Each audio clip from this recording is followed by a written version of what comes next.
Edu notebook YouTube channel में आपका स्वागत है। नमस्कार। आज हम भारतीय लोकतंत्र के एक ऐसे मजबूत स्तंभ की बात करने वाले हैं जिसके फैसलों से देश की दिशा तय होती है, सर्वोच्च न्यायालय यानी the supreme court of India. हमारे पास प्रतियोगी परीक्षाओं से जुड़े कुछ बेहतरीन नोट्स हैं और आज हमारा मिशन है इन नोट्स की मदद से सुप्रीम कोर्ट के डीएनए को समझना। बिल्कुल, हम इसकी बनावट से लेकर इसकी शक्तियों तक हर पहलू पर विस्तार से बात करेंगे। ये सिर्फ एक इमारत नहीं है, ये संविधान की आत्मा का रक्षक है। तो चलिए इस विशाल और महत्वपूर्ण संस्था की गहराई में उतरते हैं। जरूर। तो सबसे पहले इसका ब्लूप्रिंट कहाँ है? मेरा मतलब है संविधान में सुप्रीम कोर्ट की नींव कहाँ रखी गई है? इसकी नींव संविधान के भाग 5 में रखी गई है। भाग 5 में? जी, जहां अनुच्छेद 124 से लेकर 147 तक सब कुछ विस्तार से बताया गया है। लेकिन देखिए, नंबर से ज्यादा जरूरी है इसके पीछे का आइडिया समझना। हमारे नोट्स में एक शब्द पर बहुत जोर दिया गया है, एकीकृत न्याय प्रणाली। Integrated judicial system. एकीकृत न्याय प्रणाली सुनने में थोड़ा भारी लगता है। आसान शब्दों में इसका मतलब क्या है? इसका मतलब है कि भारत में न्यायपालिका एक पिरामिड की तरह है। एक पिरामिड? हाँ, सबसे ऊपर शिखर पर है सुप्रीम कोर्ट, उसके नीचे आते हैं राज्यों के हाई कोर्ट्स और फिर उनके नीचे जिला अदालतें। ये सब अलग अलग नहीं है, बल्कि एक ही सिस्टम का हिस्सा है। अच्छा। मतलब हाई कोर्ट के फैसले को सुप्रीम कोर्ट में चुनौती दी जा सकती है और सुप्रीम कोर्ट का फैसला वो फाइनल है, वो पूरे देश पर लागू होता है। समझ गए, मतलब एक single connected chain of command. अब बात करते हैं जजों की संख्या की। नोट्स कहते हैं कि जब शुरुआत हुई तो संख्या बहुत कम थी। हाँ, ये काफी दिलचस्प है। 1950 में जब सुप्रीम कोर्ट बना जी, तब इसमें सिर्फ एक मुख्य न्यायाधीश और 7 दूसरे जज थे। कुल 8 जज। सिर्फ 8? आज के भारत को चलाने के लिए तो ये सोचना भी मुश्किल है। बिल्कुल। उस वक्त देश की आबादी और मुकदमों का बोझ भी कम था। जैसे जैसे केस बढ़ते गए, संसद ने कानून बनाकर जजों की संख्या बढ़ाई और आज हमारे पास एक मुख्य न्यायाधीश और 33 अन्य न्यायाधीश हैं, यानी कुल 34। ये दिखाता है कि समय के साथ संस्था कैसे विकसित हुई है। तो हमने सुप्रीम कोर्ट की नींव और उसकी बनावट समझ ली। अब बात करते हैं उन लोगों की जो इस संस्था को चलाते हैं, यानी जज। आखिर कौन है ये लोग, कहाँ से आते हैं और इन्हें ये कुर्सी मिलती कैसे है? ये प्रक्रिया अपने आप में बहुत दिलचस्प है। हाँ, और इसकी योग्यताएं संविधान के अनुच्छेद 124(3) में साफ साफ लिखी हैं। पहली शर्त तो जाहिर है, भारत का नागरिक होना चाहिए। ठीक है। इसके बाद 3 रास्ते हैं जिनमें से कोई एक पूरा करना होता है। और वो 3 रास्ते क्या हैं? पहला, आप किसी हाई कोर्ट में कम से कम 5 साल तक जज रहे हों। दूसरा रास्ता, आप किसी हाई कोर्ट में कम से कम 10 साल तक वकील यानी एडवोकेट रहे हों। ये दोनों रास्ते प्रैक्टिकल अनुभव पर जोर देते हैं। और तीसरा, नोट्स में उसका जिक्र है और वो काफी अलग है। हाँ, और ये तीसरा विकल्प बड़ा ही दिलचस्प है। वो है राष्ट्रपति की राय में एक पारंगत विधिवेत्ता होना, अ डिस्टिंग्विश्ड ज्यूरिस्ट। मतलब जरूरी नहीं कि आप जज या वकील रहे हों। एक लॉ प्रोफेसर या कानून का कोई बड़ा विद्वान भी सीधे सुप्रीम कोर्ट का जज बन सकता है। बिल्कुल। ये तो कमाल का प्रावधान है। इससे तो एकदम नई सोच आ सकती है कोर्ट में। सैद्धांतिक रूप से तो ये प्रावधान यही सोचकर रखा गया था, लेकिन मजेदार बात यह है कि आज तक इस रास्ते से कोई भी जज नहीं बना है। अरे, ऐसा क्यों? ये एक तरह से न्यायपालिका के अंदर की संस्कृति को दिखाता है। वो अपने जैसे कोर्ट रूम का अनुभव रखने वाले लोगों को ही आगे बढ़ाने में ज्यादा सहज महसूस करती है। अच्छा। अकादमिक दुनिया से किसी को सीधे शीर्ष पर लाना एक ऐसा कदम है जो अभी तक उठाया नहीं गया। ठीक है, अब आते हैं नियुक्ति की प्रक्रिया पर और उस शब्द पर जो हमेशा खबरों में रहता है, कॉलेजियम सिस्टम। ये क्या बला है? देखिए, भारत के मुख्य न्यायाधीश यानी सीजीआई की नियुक्ति तो सीनियरिटी के आधार पर होती है। मतलब जो सबसे वरिष्ठ जज हैं वही अगले सीजीआई बनते हैं। बाकी जजों की नियुक्ति के लिए कॉलेजियम है। इसमें सीजीआई और सुप्रीम कोर्ट के 4 सबसे सीनियर जज होते हैं। यही 5 जज मिलकर तय करते हैं कि अगला जज कौन बनेगा और अपनी सिफारिश सरकार को भेजते हैं। लेकिन इस कॉलेजियम सिस्टम पर तो काफी बहस भी होती है ना? अक्सर इस पर अपारदर्शी होने और भाई भतीजावाद के आरोप लगते हैं। बिल्कुल सही पकड़ा आपने। यही इसकी सबसे बड़ी आलोचना है कि जज ही जजों को चुन रहे हैं और ये पूरी प्रक्रिया बंद दरवाजों के पीछे होती है। इसी समस्या से निपटने के लिए 2014 में सरकार NJAC यानी राष्ट्रीय न्यायिक नियुक्ति आयोग का कानून लाई थी, जिसमें सरकार के प्रतिनिधि भी शामिल थे। मुझे याद है, इस पर बहुत बड़ा विवाद हुआ था। बहुत बड़ा। 2015 में सुप्रीम कोर्ट ने खुद ही उस कानून को ये कहकर रद्द कर दिया कि ये न्यायपालिका की स्वतंत्रता में दखलंदाजी है। ये आज भी सरकार और न्यायपालिका के बीच तनाव का एक बड़ा मुद्दा बना हुआ है। तो जजों की नियुक्ति की प्रक्रिया काफी मजबूत और थोड़ी विवादास्पद भी है। लेकिन एक बार कोई जज नियुक्त हो गया तो उसकी स्वतंत्रता कैसे सुनिश्चित की जाती है? क्योंकि असली परीक्षा तो तभी शुरू होती है जब उन्हें बिना किसी डर या दबाव के फैसले लेने होते हैं। यहीं पर उनके कार्यकाल और उन्हें हटाने की प्रक्रिया की भूमिका आती है। सुप्रीम कोर्ट के जज 65 साल की उम्र तक अपने पद पर रहते हैं। 65 साल? जी। और उन्हें हटाना लगभग नामुमकिन है। लगभग नामुमकिन? ऐसा क्यों? क्योंकि उन्हें हटाने के लिए महाभियोग यानी इम्पीचमेंट की प्रक्रिया है, और वो इतनी सख्त है कि आज तक भारत के इतिहास में सुप्रीम कोर्ट का कोई भी जज महाभियोग से हटाया नहीं जा सका है। अच्छा। इसके सिर्फ 2 आधार हैं, सिद्ध कदाचार यानी प्रूव्ड मिसबिहेवियर, या फिर असमर्थता यानी इनकैपेसिटी। सिद्ध कदाचार और असमर्थता, ये शब्द सुनने में जितने भारी हैं, इन्हें साबित करना तो और भी मुश्किल होता होगा। और प्रक्रिया उससे भी मुश्किल। इसे संसद के दोनों सदनों से विशेष बहुमत से पास करना होता है। मतलब सदन के कुल सदस्यों का बहुमत और वोट देने वालों का 2/3 बहुमत। बाप रे, ये तो बहुत कठिन है। बिल्कुल। ये एक तरह का अभेद्य कवच है जो जजों को राजनीतिक दबाव से बचाता है।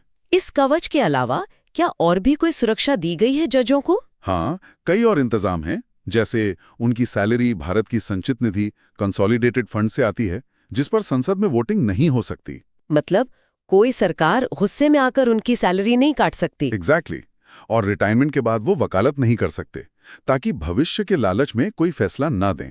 और एक और बड़ी शक्ति का जिक्र है, न्यायालय की अवमानना, कंटेम्प्ट ऑफ कोर्ट। ये उनकी सबसे बड़ी शक्तियों में से एक है।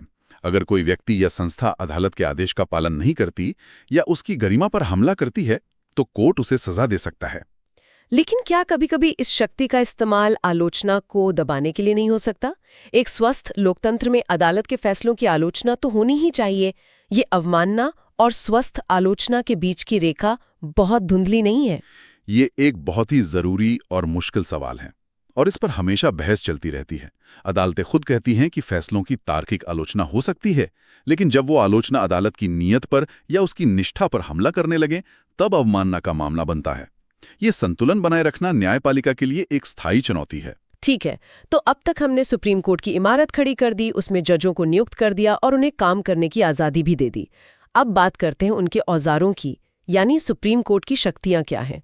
वो असल में करती क्या है? इसकी शक्तियों को हम कुछ हिस्सों में बांट सकते हैं। सबसे पहले आरंभिक क्षेत्राधिकार यानी ओरिजिनल ज्यूरिसडिक्शन। Original jurisdiction. इसका सीधा मतलब है कुछ मामले ऐसे हैं जिनकी सुनवाई सीधे सुप्रीम कोर्ट से ही शुरू होगी, किसी निचली अदालत से नहीं। जैसे मान लीजिए केंद्र सरकार और किसी राज्य सरकार के बीच झगड़ा हो जाए, या 2 राज्यों के बीच पानी को लेकर या सीमा को लेकर कोई विवाद हो। ये मामले इतने बड़े और संवेदनशील होते हैं कि उन्हें सुलझाने की जिम्मेदारी सीधे टॉप कोर्ट को दी गई है। तो वो एक तरह से फेडरल अंपायर का काम करते हैं। बिल्कुल। और दूसरी बड़ी शक्ति, नोट्स में अनुच्छेद 32 को संविधान की दिल और आत्मा कहा गया है। हाँ। वो है रिट अधिकारिता यानी रिट ज्यूरिसडिक्शन। ये हर आम नागरिक का सुरक्षा कवच है। अगर सरकार या कोई संस्था आपकी किसी भी मौलिक अधिकार, फंडामेंटल राइट का हनन करती है, जैसे बोलने की आजादी या जीने का अधिकार, तो आप सीधे सुप्रीम कोर्ट का दरवाजा खटखटा सकते हैं। तब कोर्ट क्या करती है? तब कोर्ट 5 तरह के हथियार इस्तेमाल कर सकती है, जिन्हें रिट्स कहते हैं। 5 तरह के? जी। जैसे एक है बंदी प्रत्यक्षीकरण या हेबियस कॉर्पस, जिसका सीधा मतलब है शरीर को पेश करो। सोचिए, अगर पुलिस किसी को गलत तरीके से हिरासत में ले ले, तो कोर्ट ये रिट जारी करके कहती है, इस व्यक्ति को तुरंत हमारे सामने लाओ, हम देखेंगे कि इसकी गिरफ्तारी जायज है या नहीं। ये तो सचमुच नागरिकों की आजादी की सबसे बड़ी गारंटी है। यकीनन। जाहिर है, ये अपील की भी सबसे बड़ी अदालत है। बिल्कुल। ये इसका अपीलीय क्षेत्राधिकार है, एपेलेट ज्यूरिसडिक्शन। देश के किसी भी हाई कोर्ट के दीवानी, फौजदारी या संवैधानिक मामलों के फैसलों के खिलाफ आप सुप्रीम कोर्ट में अपील कर सकते हैं। लेकिन यहाँ इसकी एक सुपर पावर का जिक्र करना जरूरी है, SLP। SLP यानी विशेष इजाजत याचिका, स्पेशल लीव पिटिशन। ये सुप्रीम कोर्ट का ब्रह्मास्त्र है। अनुच्छेद 136 के तहत अगर सुप्रीम कोर्ट को लगता है कि देश के किसी भी कोर्ट या ट्रिब्यूनल के किसी फैसले में न्याय का कोई गंभीर सवाल जुड़ा है, सैन्य अदालत को छोड़कर, है ना, सैन्य अदालत को छोड़कर, तो वो इस मामले को सुनने की विशेष इजाजत दे सकता है, भले ही सामान्य नियमों के तहत उसकी अपील मुमकिन ना हो। ये पूरी तरह कोर्ट के विवेक पर निर्भर करता है। कमाल है। अच्छा, दो और शक्तियों का जिक्र है जो अक्सर सुनने में आती हैं। एक तो सलाह देना और दूसरा अपने ही फैसले को पलटना। हाँ, पहली है परामर्शदात्री शक्ति, जिसे एडवाइजरी जुरिस्डिक्शन कहते हैं। अनुच्छेद 143 के तहत अगर राष्ट्रपति को लगता है कि कानून का कोई बड़ा सवाल देश के सामने खड़ा हो गया है, तो वो सुप्रीम कोर्ट से सलाह मांग सकते हैं कि इस पर आपकी कानूनी राय क्या है। सीधी सी बात। बिल्कुल। हालांकि ये सलाह मानने के लिए राष्ट्रपति बाध्य नहीं है। और अपने ही फैसले को पलटने वाली शक्ति, कोर्ट अपने ही दिए गए किसी फैसले की समीक्षा कर सकता है, और अगर उसे लगे कि पहले के फैसले में कोई गलती थी, या कह सकते हैं कि समय के साथ कानून की समझ बदल गई है, तो वो उसे बदल भी सकता है। ये एक सेल्फ करेक्शन का बटन है, हाँ, जो दिखाता है कि न्याय कोई पत्थर की लकीर नहीं, बल्कि एक विकसित होती हुई चीज है। इस पूरी तस्वीर में एक और अहम टुकड़ा है। सुप्रीम कोर्ट को अभिलेख न्यायालय या कोर्ट ऑफ रिकॉर्ड भी कहा जाता है। इसका क्या मतलब हुआ? अनुच्छेद 129 के तहत इसके दो सीधे मतलब हैं। पहला, इसके सारे फैसले और कार्रवाई हमेशा के लिए रिकॉर्ड किए जाते हैं और वो पूरे देश के लिए कानून बन जाते हैं। निचली अदालतें उन्हें एक मिसाल की तरह इस्तेमाल करती हैं और उन पर सवाल नहीं उठा सकती। और दूसरा वही जो हमने पहले भी बात की, ये अपनी अवमानना के लिए किसी को भी दंडित कर सकता है। ये दोनों चीजें मिलके इसके फैसलों को वजन और अधिकार देती हैं। चलिए, आखिर में कुछ मजेदार और जरूरी तथ्य जो इन नोट्स में दिए गए हैं। भारत के पहले सीजेआई कौन थे? हीरालाल जे कानिया, एच.जे. कानिया। और सुप्रीम कोर्ट की पहली महिला जज? न्यायमूर्ति फातिमा बीबी, जो 1989 में नियुक्त हुई थी। यहाँ ये जानना भी जरूरी है कि आज तक भारत को कोई महिला मुख्य न्यायाधीश नहीं मिली है। एक और बहुत महत्वपूर्ण कॉन्सेप्ट है जनहित याचिका, यानी पब्लिक इंटरेस्ट लिटिगेशन, PIL। इसकी कहानी क्या है? इसकी शुरुआत का श्रेय मुख्य रूप से न्यायमूर्ति P.N. भगवती को जाता है।